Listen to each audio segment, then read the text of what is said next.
ആദിയിൽ വചനമുണ്ടായിരുന്നു, വചനം ദൈവത്തോടു കൂടിയായിരുന്നു, വചനം ദൈവമായിരുന്നു.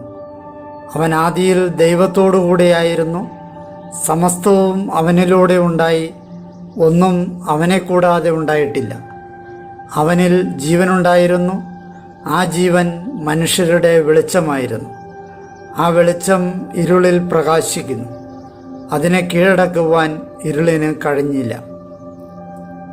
തൻ്റെ പ്രബോധനങ്ങളാൽ നമ്മെ ജ്ഞാനികളാക്കുന്ന സകലത്തിൻ്റെയും നാഥനായ ദൈവം വാഴ്ത്തപ്പെട്ടവനാകട്ടെ. ഞങ്ങളുടെ കർത്താവായ ദൈവമേ, അങ്ങയുടെ ജീവദായകവും ദൈവീകവുമായ തിരുവചനങ്ങളുടെ മധുരസ്വരം ശ്രവിക്കുന്നതിനും ഗ്രഹിക്കുന്നതിനും ഞങ്ങളുടെ ബുദ്ധിയെ പ്രകാശിപ്പിക്കണമേ. അങ്ങയുടെ വിശുദ്ധമായ പ്രബോധനത്താൽ ഞങ്ങളെ ജ്ഞാനികളാക്കണമേ. ഞങ്ങളുടെ ഇരുളടഞ്ഞ ജീവിതത്തെ അങ്ങയുടെ വചന വെളിച്ചത്താൽ പ്രകാശിപ്പിക്കണമേ. അങ്ങയുടെ വചനങ്ങളാൽ ഞങ്ങളുടെ മനസ്സിനെ ജ്വലിപ്പിക്കണമേ. ആമേൻ. ഒരു വർഷം കൊണ്ട് സമ്പൂർണ്ണ ബൈബിൾ വായന 4-ാം ഘട്ടത്തിലേക്ക് നമ്മൾ പ്രവേശിക്കുകയാണ്. ഈ ഘട്ടത്തിൽ നമ്മൾ കൈകാര്യം ചെയ്യുന്നത് മരുഭൂമിയിലെ അലച്ചിലുകളാണ് മുഖ്യ വിഷയം. ഇസ്രായേൽ ജനം മരുഭൂമിയിൽ അലയുകയാണ്. പ്രധാനമായും സംഖ്യയുടെ പുസ്തകമാണ് ഇവിടെ നമ്മൾ വായനയ്ക്ക് വിഷയമാക്കുന്നത്. ഒപ്പം തന്നെ നിയമാവർത്തന പുസ്തകവും സങ്കീർത്തനങ്ങളും ഉപയോഗിക്കുന്നു. 52-ാം ദിവസത്തിലേക്ക് നമുക്ക് പ്രവേശിക്കാം. അംഗസംഖ്യാ വിവരണമാണ് ഇന്നത്തെ വിഷയം. ഇന്നേ ദിവസം നമ്മൾ സംഖ്യയുടെ പുസ്തകം 1-ാമത്തെ അധ്യായം, നിയമാവർത്തനം 1-ാമത്തെ അധ്യായം, സങ്കീർത്തനങ്ങൾ 84-ാം സങ്കീർത്തനം എന്നിവ നമ്മൾ വായിക്കുന്നു. ഇസ്രായേലിലെ സമൂഹം മുഴുവൻ്റെയും അംഗസംഖ്യ വിവരണമാണ് സംഖ്യാപുസ്തകത്തിലെ 1-ാം അധ്യായത്തിൽ നാം വായിക്കുന്നത്. ഇസ്രായേൽ സമൂഹത്തിൽ നിന്ന് ന്യായാധിപന്മാരെ നിയമിക്കുന്നതും കാനാൻ ദേശം കൈവശമാക്കാൻ കർത്താവ് വചിച്ചപ്പോൾ ജനങ്ങൾ അവിശ്വസിച്ചതും അവിശ്വാസത്തിന് ശിക്ഷ ലഭിക്കുന്നതുമാണ് നിയമാവർത്തന പുസ്തകത്തിൽ നമ്മൾ വായിക്കുന്നത്. സംഖ്യയുടെ പുസ്തകം 1-ാം അധ്യായം. ഈജിപ്ത് നാട്ടിൽ നിന്ന് അവർ പുറപ്പെട്ടതിൻ്റെ 2-ാം വർഷം 2-ാം മാസം 1-ാം തീയതി സീനായ് മരുഭൂമിയിൽ സമാഗമ കൂടാരത്തിങ്കിൽ വെച്ച് കർത്താവ് മോശയോട് ഇപ്രകാരം വചിച്ചു: വ്യക്തിഗതമായി പുരുഷഗണം മുഴുവൻ്റെയും പേരുകളുടെ പട്ടികയോടൊപ്പം നിങ്ങൾ ഇസ്രായേലിലെ സമൂഹം മുഴുവൻ്റെയും അംഗസംഖ്യ അവരുടെ കുടുംബങ്ങളനുസരിച്ച് അവരുടെ പിതൃഭവനമനുസരിച്ച് എടുക്കുവിൻ. ഇസ്രായേലിൽ സൈന്യസജ്ജരായ 20ഉം അതിനുമേലും വയസ്സുള്ള എല്ലാവരെയും നീയും അഹ്റോനും അവരുടെ സൈന്യങ്ങളുമനുസരിച്ച് എണ്ണി തിട്ടപ്പെടുത്തണം. ഓരോ ഗോത്രത്തിൽ നിന്നും ഒരാൾ വീതം നിങ്ങളോടൊത്തുണ്ടായിരിക്കണം. അയാൾ തൻ്റെ പിതൃഭവനത്തിന് തലവനായിരിക്കും. നിങ്ങളോടൊത്ത് നിൽക്കേണ്ട ആളുകളുടെ പേരുകൾ ഇവയാണ്: റൂബന് വേണ്ടി ഷദയൂറിൻ്റെ പുത്രൻ എലീസുർ, ശിമിയോന് വേണ്ടി സുരിഷദായിയുടെ പുത്രൻ ഷെലൂമിയേൽ, യൂദായ്ക്ക് വേണ്ടി അമിനാദാബിൻ്റെ പുത്രൻ നഖ്ഷോൻ, സഹക്രിന് വേണ്ടി സുവാറിൻ്റെ പുത്രൻ നെത്താനേൽ, സെബുലൂനിനു വേണ്ടി ഹേലോൻ്റെ പുത്രൻ എലിയാബ്, ജോസഫിൻ്റെ പുത്രന്മാരിൽപ്പെടുന്ന എഫ്രായിമിനു വേണ്ടി അമ്മിഹൂദിൻ്റെ പുത്രൻ എലിഷാമ, മനാസയ്ക്കു വേണ്ടി പിദഹസൂറിൻ്റെ പുത്രൻ ഗമാലിയേൽ, ബെഞ്ചമിനു വേണ്ടി ഗിദയോനിയുടെ പുത്രൻ അബിദാൻ, ദാനിനു വേണ്ടി അമിഷദായിയുടെ പുത്രൻ അഹിയസർ, ആഷേറിനു വേണ്ടി ഒക്രാൻ്റെ പുത്രൻ പഗിയേൽ, ഗാദിനു വേണ്ടി ദെവുവേലിൻ്റെ പുത്രൻ എലിയാസഫ്, നഫ്താലിക്ക് വേണ്ടി യാനാനിൻ്റെ പുത്രൻ അഹിറ. ഇവരാണ് തങ്ങളുടെ പിതൃഗോത്രങ്ങളുടെ നായകന്മാരായി സമൂഹത്തിൽ നിന്ന് വിളിക്കപ്പെട്ടവർ. ഇവർ ഇസ്രായേൽ കുലങ്ങളുടെ തലവന്മാരാണ്. നാമനിർദ്ദേശം ചെയ്യപ്പെട്ട ഈ ആളുകളെ മോശയും അഹ്റോനും സ്വീകരിച്ചു. 2-ാം മാസത്തിൻ്റെ 1-ാം തീയതി അവർ സമൂഹം മുഴുവനെയും വിളിച്ചുകൂട്ടി. തങ്ങളുടെ പിതൃഭവനമനുസരിച്ചുള്ള കുടുംബങ്ങളോട് ചേർത്ത് തലയെണ്ണമനുസരിച്ചുള്ള പേരുകളുടെ പട്ടികയിൽ 20ഉം അതിനുമേലും വയസ്സുള്ളവരെ അവർ ആളാംപ്രതി ഉൾക്കൊള്ളിച്ചു. കർത്താവ് മോശയോട് കൽപ്പിച്ചതുപോലെ തന്നെ. അങ്ങനെ സീനായ് മരുഭൂമിയിൽ വെച്ച് അവൻ അവരെ എണ്ണിത്തിട്ടപ്പെടുത്തി. ഇസ്രായേലിൻ്റെ ആദ്യജാതനായ റൂബൻ്റെ മക്കൾ അവരുടെ പിതൃഭവനപ്രകാരം കുടുംബങ്ങളനുസരിച്ചുള്ള വംശപരമ്പരകൾ 20 വയസ്സു മുതൽ മേൽപോട്ടുള്ള പുരുഷഗണം മുഴുവൻ്റെയും തലയെണ്ണമനുസരിച്ചുള്ള പേരുകളുടെ പട്ടികയിലെ സൈന്യസജ്ജരായ എല്ലാവരുമാണ്. റൂബൻ്റെ ഗോത്രത്തിൻ്റെ അംഗസംഖ്യ 46,500. ശിമിയോൻ്റെ മക്കൾ അവരുടെ പിതൃഭവനപ്രകാരം കുടുംബങ്ങളനുസരിച്ചുള്ള വംശപരമ്പരകൾ 20 വയസ്സ് മുതൽ മേൽപോട്ടുള്ള പുരുഷഗണം മുഴുവൻ്റെയും തലയെണ്ണമനുസരിച്ചുള്ള അംഗസംഖ്യാനാമങ്ങളുടെ പട്ടികയിലെ സൈന്യസജ്ജരായ എല്ലാവരും. ശിമിയോൻ ഗോത്രത്തിലെ അംഗസംഖ്യ 59,300. ദാവീദിൻ്റെ മക്കൾ അവരുടെ പിതൃഭവനപ്രകാരം കുടുംബങ്ങളനുസരിച്ചുള്ള വംശപരമ്പരകൾ പേരുകളുടെ പട്ടികയിലുള്ള 20 അതിനുമേലും വയസ്സുള്ള സൈന്യസജ്ജരായ എല്ലാവരും. ഗാദ് ഗോത്രത്തിൻ്റെ അംഗസംഖ്യ 45,650. യൂദായുടെ മക്കൾ അവരുടെ പിതൃഭവനപ്രകാരം കുടുംബങ്ങളനുസരിച്ചുള്ള വംശപരമ്പരകൾ പേരുകളുടെ പട്ടികയിലുള്ള 20 അതിനുമേലും വയസ്സുള്ള സൈന്യസജ്ജരായ എല്ലാവരും. യൂദാ ഗോത്രത്തിൻ്റെ അംഗസംഖ്യ 74,600.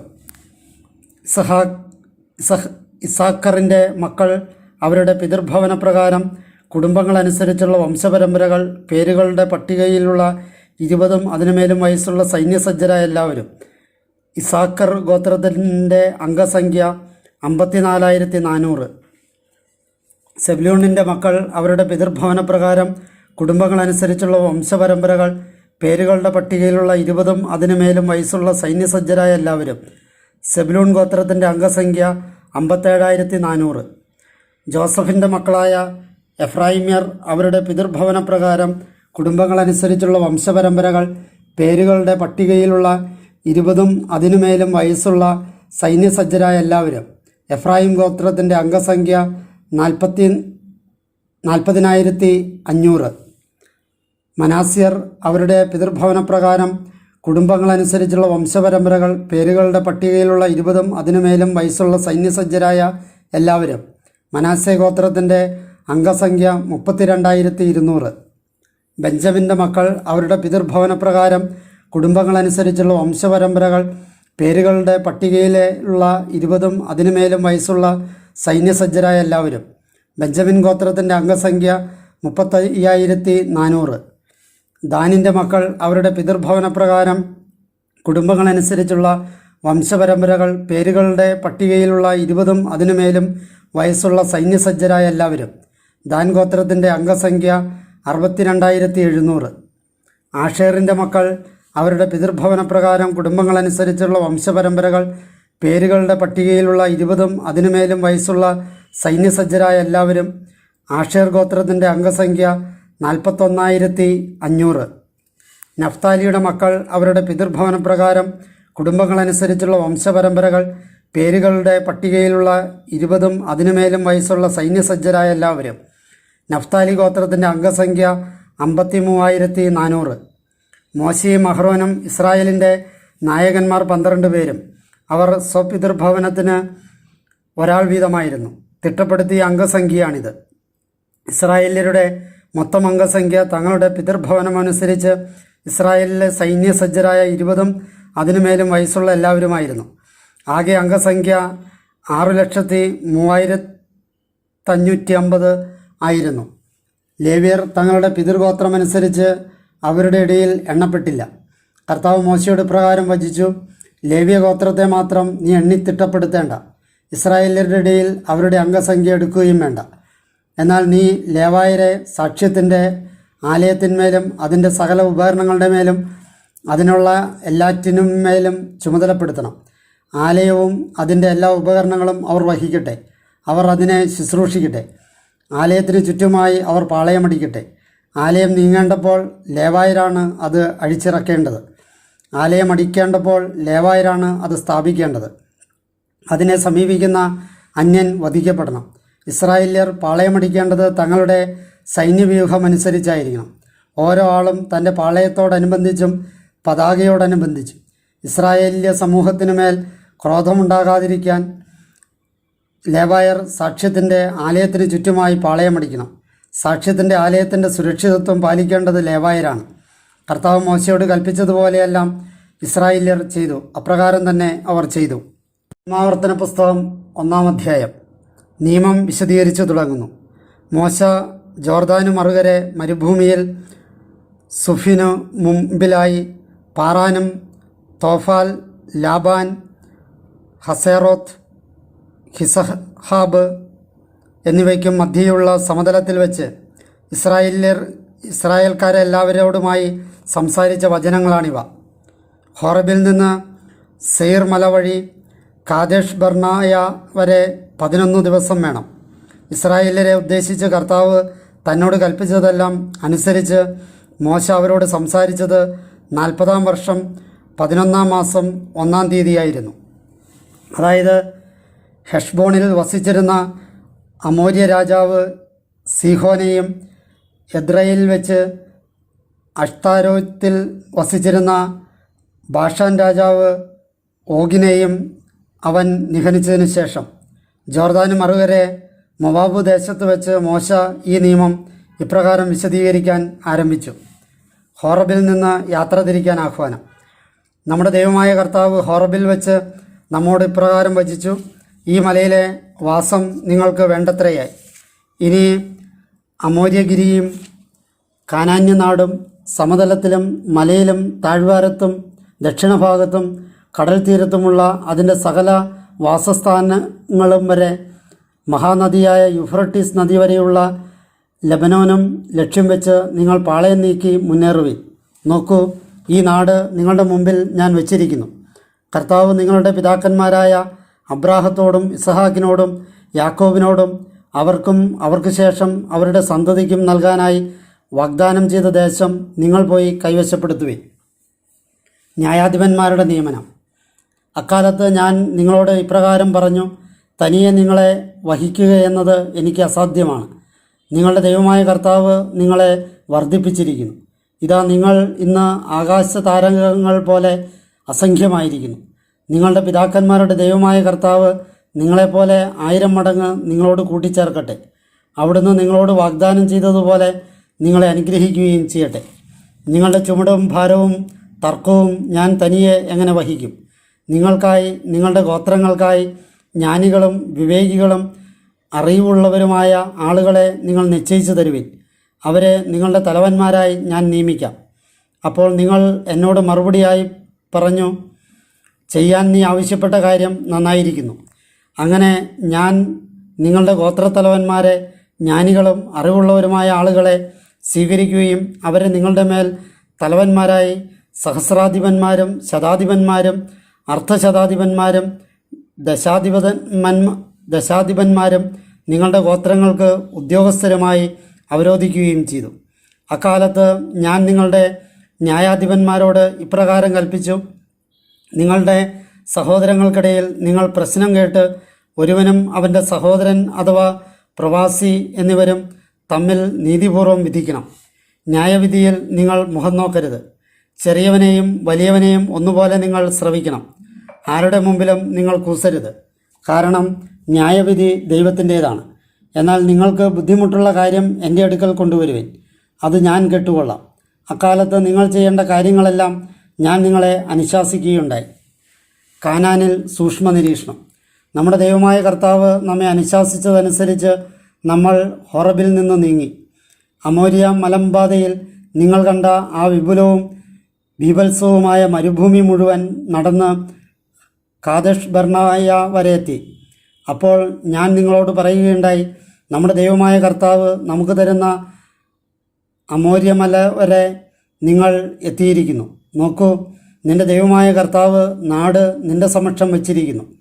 നിന്റെ പിതാക്കന്മാരുടെ ദൈവമായ കർത്താവ് നിന്നോട് വചിച്ചതുപോലെ നീ കയറിച്ചെന്ന് അത് കൈവശപ്പെടുത്തുക. നീ ഭയപ്പെടേണ്ട, പരിഭ്രമിക്കുകയും വേണ്ട. അപ്പോൾ നിങ്ങളെല്ലാവരും എന്നെ സമീപിച്ച് പറഞ്ഞു: നമുക്ക് മുമ്പേ ആളുകളെ അയക്കാം. അവർ നമുക്ക് വേണ്ടി നാട് നിരീക്ഷിച്ച് നമ്മൾ കയറേണ്ട വഴി സംബന്ധിച്ചും നമ്മൾ ചെന്നെത്തേണ്ട നഗരങ്ങൾ സംബന്ധിച്ചും നമ്മെ വിവരം ധരിപ്പിക്കട്ടെ. ഈ നിർദ്ദേശം എൻ്റെ ദൃഷ്ടികളിൽ ഉത്തമമായിരുന്നതുകൊണ്ട് ഞാൻ നിങ്ങളിൽ നിന്ന് ഗോത്രത്തിന് ഒരാൾ വെച്ച് 12 പേരെ നിജപ്പെടുത്തി. അവർ മല ലക്ഷ്യമാക്കി ചെന്ന് എഷ്കോൾ അടിവാരം വരെ എത്തി. അത് ഉറ്റുനോക്കി.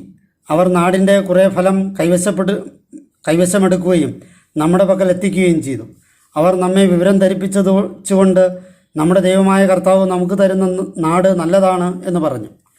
ജനത്തിൻ്റെ അവിശ്വാസം. നിങ്ങളാകട്ടെ കയറി ചെല്ലാൻ വിസമ്മതിച്ചു. നിങ്ങളുടെ ദൈവമായ കർത്താവിൻ്റെ നിർദ്ദേശം നിങ്ങൾ ധിക്കരിച്ചു. നിങ്ങളുടെ കൂടാരങ്ങളിൽ നിങ്ങളുടെ ദൈവത്തിനെതിരായി പിറുപിറുത്തുകൊണ്ട് നിങ്ങൾ പറഞ്ഞു, നമ്മോടുള്ള കർത്താവിൻ്റെ വിദ്വേഷം കൊണ്ട് നമ്മെ അമോര്യരുടെ കയ്യിൽ ഏൽപ്പിക്കാൻ, നമ്മെ ഇല്ലായ്മ ചെയ്യാൻ ഈജിപ്ത് ദേശത്ത് നിന്ന് അവിടുന്ന് പുറത്തു കൊണ്ടുവന്നിരിക്കുകയാണ്. ഇനി നമ്മൾ എങ്ങോട്ട് പോകും? നമ്മുടെ സഹോദരന്മാർ നമ്മുടെ ഹൃദയം ഉരുക്കും വിധം പറഞ്ഞത് നമ്മേക്കാൾ വലുതും പൊക്കമുള്ളതുമായ ജനത്തെയും വലുതും ആകാശം മുട്ടെ കോട്ടയുള്ളതുമായ നഗരങ്ങളെയും അനാക്യരെ പോലും ഞങ്ങൾ അവിടെ കണ്ടു എന്നാണ്.